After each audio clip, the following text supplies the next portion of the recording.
Iverson again. Allen for the record. I got you, Daddy. I had both of y'all, though. We talking about practice. He wasn't gonna make it anyway. But we talking about practice, man. What are we talking about? Practice? Iverson was a force to be reckoned with, a true competitor who played with heart, determination, and a style that was uniquely his own. You might think that after such an illustrious career, coaching would be a natural next step. After all, Iverson was the ultimate floor general and scorer, with the ability to see plays and guide his team on the court before they happened. But in 2014, during a visit to the Philippines, Iverson made it clear that coaching was not in his plans. He said, and I quote, "No, that's not a goal I want to achieve.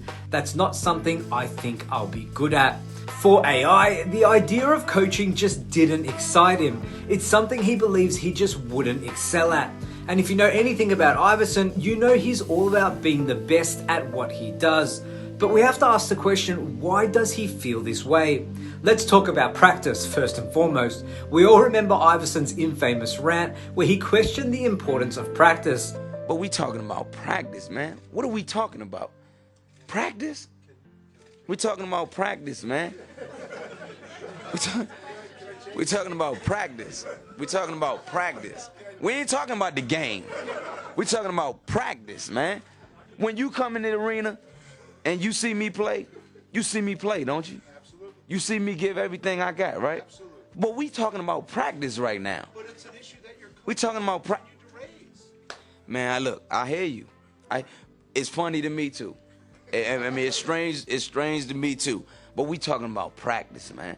We're not even talking about the game, the actual game, when it matters. We're talking about practice. For a coach, practice isn't just important, it's essential. And Iverson, by his own admission, wasn't the biggest fan of putting in that work on and off the court. In another interview, he even joked by saying, No, I would never want to coach. And we would never practice. while his natural talent allowed him to shine during games, his aversion to practice might be a big reason why he doesn't see himself as a successful coach. Coaching isn't just about calling plays during a game, it's about preparing your team, drilling them, and getting them ready for every possible scenario. And for someone who wasn't keen on practice himself, the thought of leading practices every day probably isn't something too appealing.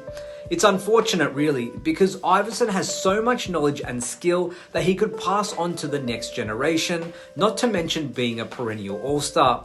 As a player, he was phenomenal. During his time with the Philadelphia Sixers, Iverson was a scoring machine, averaging over 27 points per game, plus 6 assists and 3.9 rebounds over 12 seasons. He was a 2001 NBA MVP, a 4-time scoring champion, and he led the Sixers to the NBA Finals in 2001, where they shocked the world by taking Game 1 against the Los Angeles Lakers. But despite all of that, Iverson had one big regret from his career, and that was not listening to his coach Larry Brown sooner. Iverson admitted that if he had been more mature and accepted Brown's criticism earlier, he could have been an even better player. I wish I would have bought in to what he was trying to give me all along. Right. Just being defiant, being a certified asshole for nothing. When all he wanted was the best for me. And I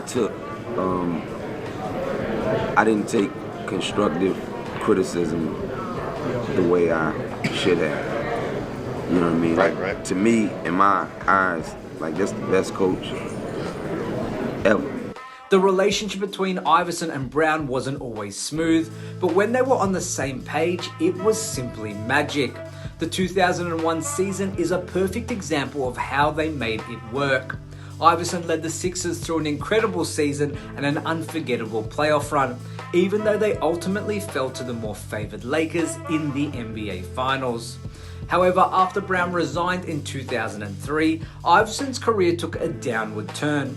Without Brown's guidance, Iverson struggled both on and off the court. His stints with the Denver Nuggets, Detroit Pistons, and Memphis Grizzlies didn't bring success and didn't go to plan. They weren't everything he hoped for, and by October 2013, he had lost the desire to play basketball entirely. So there you have it. Despite being one of the greatest players of all time, Allen Iverson knows that coaching just isn't for him. His aversion to practice, combined with his experiences as a player, have led him to believe that coaching isn't the right frame for him or would never be the right fit. But one thing's for sure, Iverson's impact on the game will always be remembered. But what do you guys think? Should Iverson have given coaching a shot, or was he right to stick to what he knows best? Let us know in the comments below, and if you enjoyed this video, don't forget to like, share, and subscribe for more upcoming videos and NBA content. My name is Damian Peters. As always, thank you so much for watching, and I will see you next time.